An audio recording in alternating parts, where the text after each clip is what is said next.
Hello everyone, this is the question paper of class 9th English. So first question is, read the passage given below and answer any 10 questions that follow.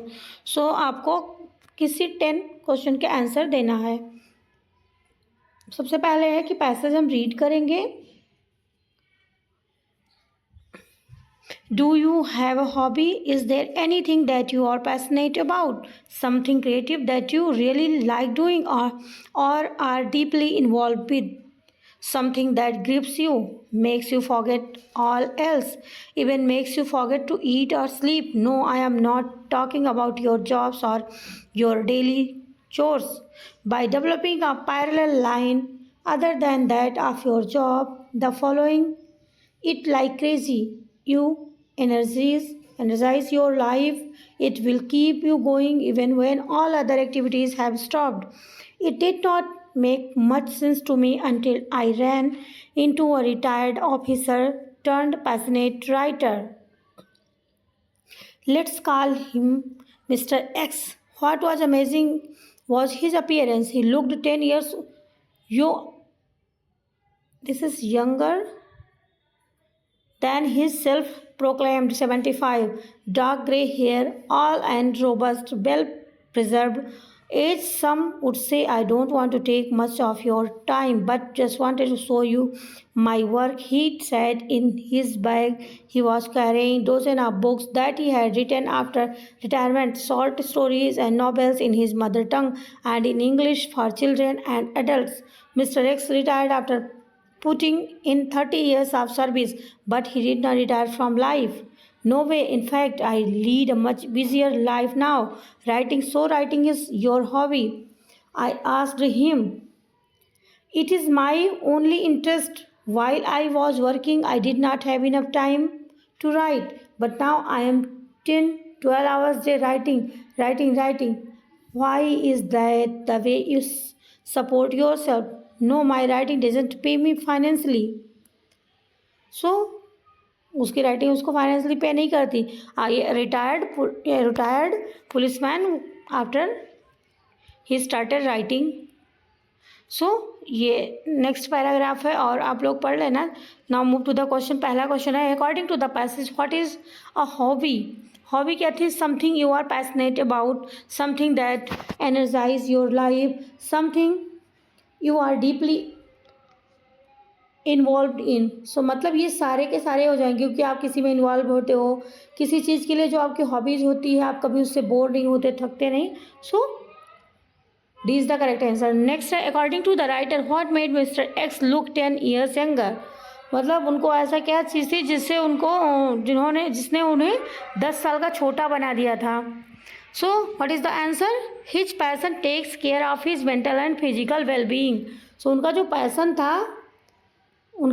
था और उस passion से वो इतने ज़्यादा energetic feel करते थे, इतने ज़्यादा, तो उसने उनको 10 साल छोटा बना दिया था. नेक्स्ट है, what did mister x do after retirement? उन्होंने, जैसा कि आपने पैराग्राफ में पढ़ा, सो राइटिंग गेव क्या किया? Followed his passion for writing. So क्या किया? Followed his passion for writing. Writing के लिए उन्होंने अपने पैसन को फॉलो किया. नेक्स्ट है, how were the retirement years of Mister X? So कैसा था उनका रिटायरमेंट लाइफ जो थी? So writing gave him new lease of happy life. तो क्या हो जाएगा? एक नई लाइफ दे दी राइटिंग ने और वो भी हैप्पी. नेक्स्ट है, why was mister X not interested in seeking publicity? वो मीन्स पब्लिसिटी में क्यों नहीं बिलीव करते थे, क्यों इंटरेस्टेड नहीं थे? तो क्या हो जाएगा? He would be pulled to the world of internet. मतलब फिर वो इंटरनेट की दुनिया में खींचे चले जाएंगे, फिर लोग उनको बुलाएंगे इंटरव्यू करना. So that's all. वो नहीं चाहते थे कि ये सारी चीज़ें उनके साथ हो. वो सिर्फ और सिर्फ अपने पैसन को फॉलो करना चाहते थे, लिखना चाहते थे. 6 number, Mister x lives on his, उस पर थी, सेविंग्स पे थी, क्योंकि वो उससे कमा नहीं रहे थे, सिर्फ वो लिख रहे थे. जैसा कि उन्होंने बताया कि उससे वो, उनके लिए वो प्रॉफिटेबल नहीं है, बट वो अपने पैसन को फॉलो कर रहे हैं. नेक्स्ट है 7th one, mister X has manage to survive much. क्या हो जाएगा 7th में? joy, celebration, reunions of फेवल्स in his life due to his obsession. कैसा उन्होंने, तो जॉयस होगा, जॉयफुली उन्होंने अपने। नेक्स्ट क्वेश्चन है, मिस्टर एक्स रोड बुक्स इन होम मैनी लैंग्वेजेस, कितने लैंग्वेजेस में लिखी है उन्होंने बुक्स? 2 लैंग्वेजेस में लिखी है, मदर टंग और इंग्लिश में। नेक्स्ट है the noun from fulfil is, क्या हो जाएगा नाउन इसका? तो हो जाएगा फुलफिलमेंट, नाउन हो जाएगा। नेक्स्ट है the word which means very enthusiastic in para 1 of the passage. So enthusiastic का क्या हो जाएगा meaning, another meaning for enthusiastic. So 10th का हो जाएगा पैसिनेट। नेक्स्ट है the word which means active and energetic in para 4 of the passages, उसका मतलब मीन्स एक्टिव है और एनर्जेटिक है, तो उसका क्या हो जाएगा 11th वाले का robust.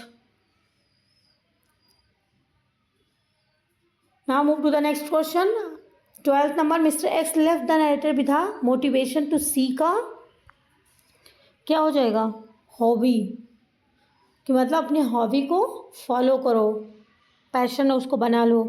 So this is the first paragraph and now move to the next paragraph which is about 26 January is celebrated as Republic Day in honor our country. It has on this day in 1950 the new constitution of independent India came into force and India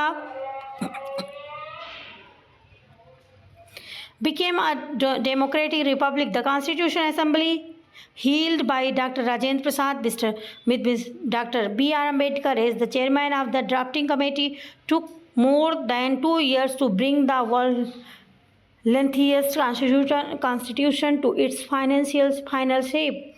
The enormous task before the Constitution Assembly was to frame the basic law that would formalize India as a truly democratic nation. Democracy is aptly defined as a system of government by the people, for the people, and of the people. The founding fathers of the Constitution therefore had to ensure that the basic law of the land contained sufficient previous for the fulfillment of the democratic aspirant of the people of India, not only in the political sphere but also in the social and economic spheres.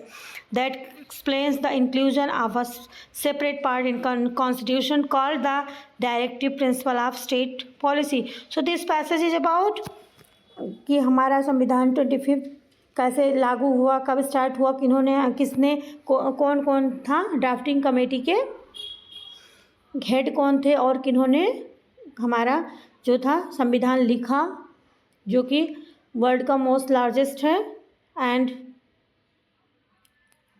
This is the passage and read and now move to the question, the programs for the socio-economic development organize 8. So कहाँ organize हुआ, central government level. So D is the correct answer. Next है, the British had left behind a developed India, a wealthy India, a poverty-stricken, illiterate India, a strong and healthy India. तो इसमें से कौन सा सही हो जाएगा? आप पॉवर्टी ये वाली भारत छोड़ के गए थे अंग्रेज लोग, जिसमें कुछ नहीं बचा था। The Constitution makers describe India as a, कैसे डिस्क्राइब किया है इंडिया को? सो यूनियन ऑफ स्टेट का यूनियन डिस्क्राइब किया है। नेक्स्ट है, now next question is the constitution makers took more than 2 years to bring the worlds that's constitution to its final shape. So क्या हो जाएगा आंसर? लेंथीएस्ट हो जाएगा, lengthiest constitution, क्योंकि सबसे ज़्यादा लंबा हमारे देश का कॉन्स्टिट्यूशन है। नेक्स्ट क्वेश्चन है, find the word from the passage which means the same as recognising the good quality of somebody. So क्या हो जाएगा इसका?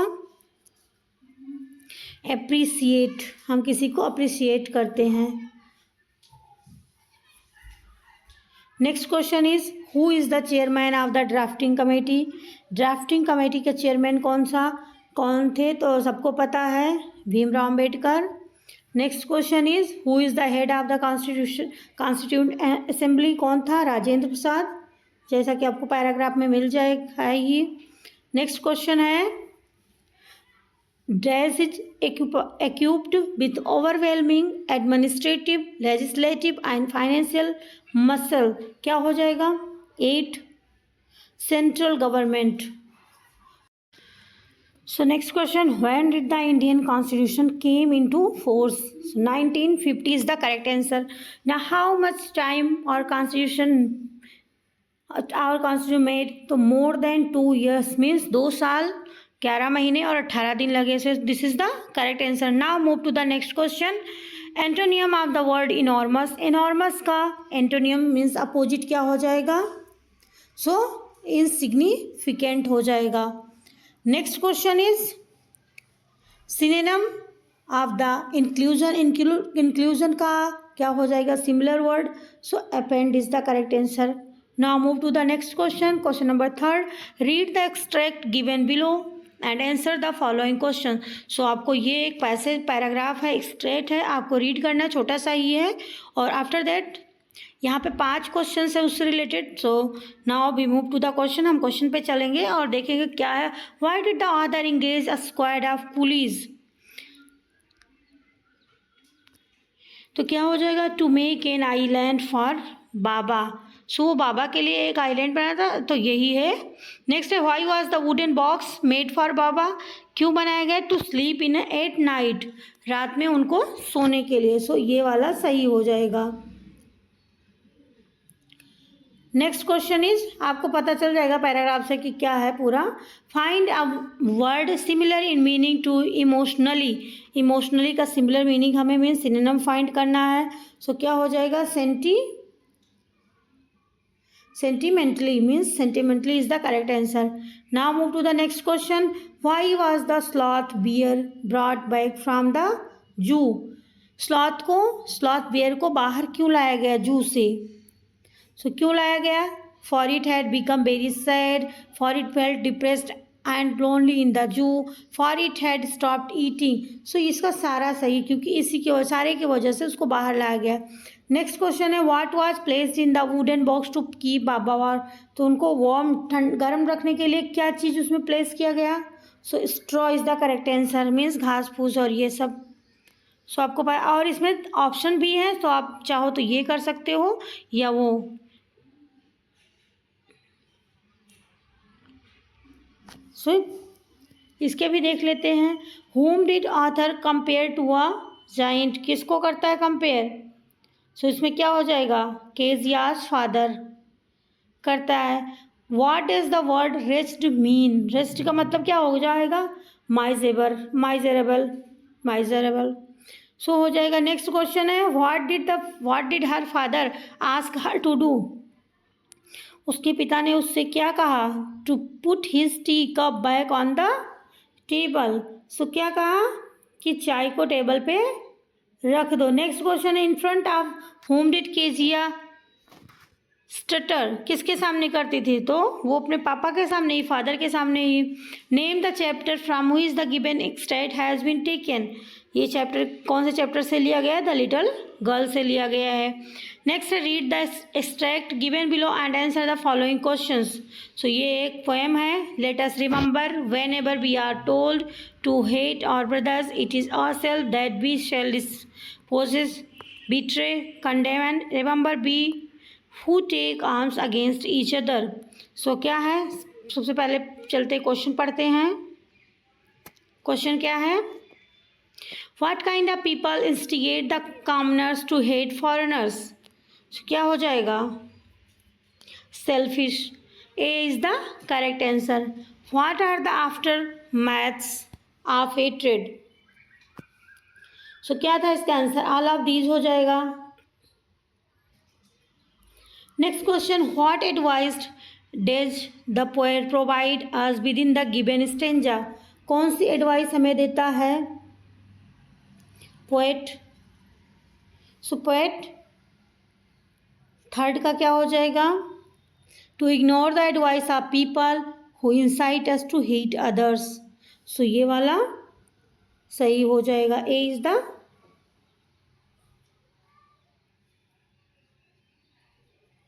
सही हो जाएगा। नेक्स्ट क्वेश्चन है write the noun from the condemn. इसका आपको नाउन लिखना है। So A is the correct answer, condemnation हो जाएगा। Next question what is the rhyming scheme of the given stanza. Given stanza की राइमिंग स्कीम क्या है, तो एक बार देख लेते हैं राइमिंग स्कीम क्या है। पहले की है D told, we are told, it is ourselves. So इसकी स्कीम क्या हो जाएगी? ये फ्री वर्स में कोई स्कीम ही नहीं है इसमें, क्योंकि किसी का मैच नहीं हो रहा है लास्ट का। तो no rhyming, no fixed rhyming scheme, कोई फिक्स राइमिंग स्कीम नहीं है, ये फ्री वर्स में लिखा गया है। नेक्स्ट है read the extract given below and answer the following questions. So ये वाला पढ़ना है और उसके बाद में आंसर देना है। Then the matter of scorching and choking, the sun and air, browning, hardening, twisting, withering and then it is done. Name the poem. इस पोएम का क्या नाम है? On killing a tree. Next है the tree gets scorched due to sun's heat, sun's heat हो जाएगा। Next question why does the tree gets choked. Third क्या हो जाएगा? Due to absence of air, वहाँ पे एयर ही, हवा ही नहीं थी, इस वजह से। What does the poet means by then it is done, क्या हो जाएगा? To put the tree at an end, to put the tree at an end. Next है name the poet of the given stanza. So ये poem किसने लिखा है? तो क्या हो जाएगा? A is the correct answer. Next पे चलते हैं, fill in the blanks by choosing the most appropriate word from the given option. So आपको यहाँ पे ऑप्शन कुछ दिए हुए हैं, सो हमें उसमें से फिल करना है। तो पहला है puppets are among the dash man made objects, तो क्या हो जाएगा? Oldest, puppets are among the oldest man made objects in the, so क्या हो जाएगा? In the world. Archaeologist in Egypt and India have, क्या हो जाएगा? Found pointed clay models that are operated by pulling. So इसमें इस तरीके से हो जाएगा,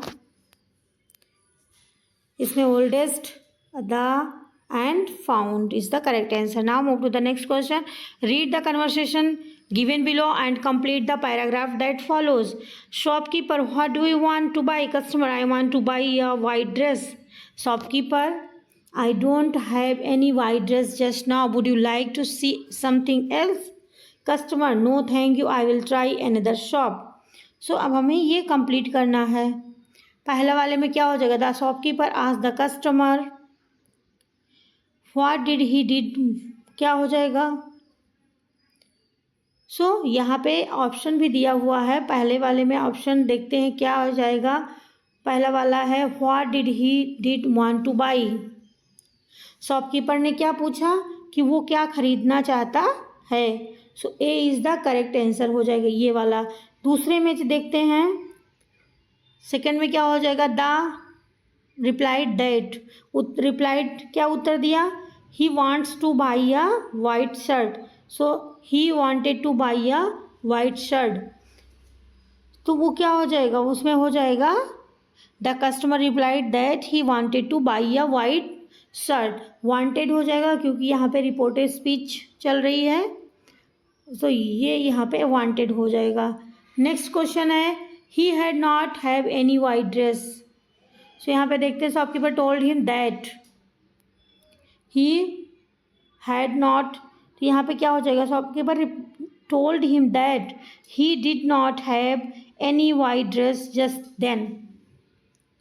सो उसके पास ने उसे उत्तर दिया कि उसके पास अभी कोई वाइट ड्रेस नहीं है। Now move to the next question, choose the correct option for any 4 of the 6 sentences given below. Because I dash, so क्या हो जाएगा यहाँ पे?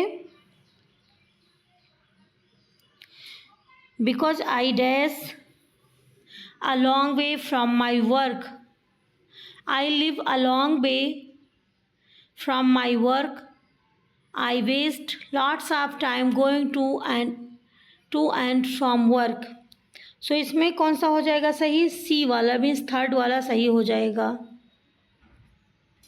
क्योंकि मैं बहुत दूर पे रहता हूँ अपने काम से और बहुत टाइम लेता है, बहुत टाइम बर्बाद होता है। So this is the third one is the correct answer. Now I dash anything since breakfast so I feel very thirsty. So उसने कुछ नहीं खाया था, ब्रेकफास्ट से लेकर कुछ नहीं खाया था, तो क्या हो जाएगा? कुछ नहीं पिया था। सो हैव नॉट ड्रंक, मैंने अभी तक कुछ, ब्रेकफास्ट से लेकर अभी तक कुछ नहीं खाया है। So I feel very thirsty now. Either Casey or Mary with dash the employees this afternoon. So क्या हो जाएगा इसका? थर्ड का हो जाएगा पेज। आइदर और, तो हमें जो नियरेस्ट टू नाउन होगा उसको ही देख करके, हमें नियरेस्ट सब्जेक्ट को देख करके हमें वर्ब का यूज करना। तो page is the correct, D is the correct answer. Next है he dash broken the classroom window, he wasn't even in school today. So क्या हो जाएगा यहाँ पे? देखते हैं। ही कुडंट हैव, यहाँ पे हो जाएगा he couldn't have broken the classroom window, he wasn't, क्योंकि वो स्कूल में नहीं था। फिफ्थ पे चलते हैं। You dash have repeated it, it wasn't really necessary. So यहाँ पे क्या हो जाएगा? Could not, should not, can not. You need not have repeated it, आपको इसको रिपीट करने की ज़रूरत नहीं थी। सो क्योंकि it wasn't really necessary, need not आ जाएगा। You can buy these magazines at dash station, they all have them. So क्या हो जाएगा? सिक्स का any, you can buy these magazines at any station, किसी भी स्टेशन पे खरीद सकते हो। नाउ अभी सेक्शन बी आ गया। Your uncle lives in Malaysia, so in the last summer vacation he took you to Malaysia, you enjoyed your visit to Malaysia a lot. Write your experiences in Malaysia as a diary entry. After returning home, write a diary. So you have to write a diary entry. And next है, next में क्या लिखना है? Using the information given in the input, write a paragraph on child labor and battle for child rights in India. So कुछ hints भी दिए गए हैं और आपको child labor के उस पर आपको लिखना है। नेक्स्ट है नाइन्थ वाला। सो लिखना क्या है? Mohan wrote just a few lines but couldn't develop the story he wanted to write, taking help from the input given below and introductory lines written by Mohan complete the story. So यहाँ पे कुछ introductory line लिखी। The celebrated archer guru Dronacharya taught the royal princes the final points of archery, one day he wanted to test. So यहाँ पे इसने introductory line लिख दिया है और आपको स्टोरी कंप्लीट करना है। नेक्स्ट है complete the story given below by using the clues provided. So next में भी एक स्टोरी कंप्लीट करना है जो कि कुछ क्लूज दिए हुए हैं। नेक्स्ट है answer any two questions from A and B in about 20 to 30 words. So किसी दो के आंसर देने हैं। 30 मीन्स 20 to 30 वर्ड्स में देना है।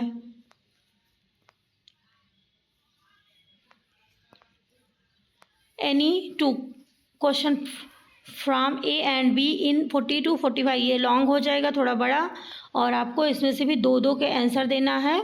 सो ये आपने बुक से तैयार कर लेना है आपको। फिर next, do you agree with Margie that schools today are more fun than the school in the story, give reason for your answer, आपको रीजन देना है। फिर how can you say that the old lady was greedy, write your answer in the contest of the poem a legend of the Northland. So ये भी है, आपको इसका long में लिख देना है, लॉन्ग आंसर है।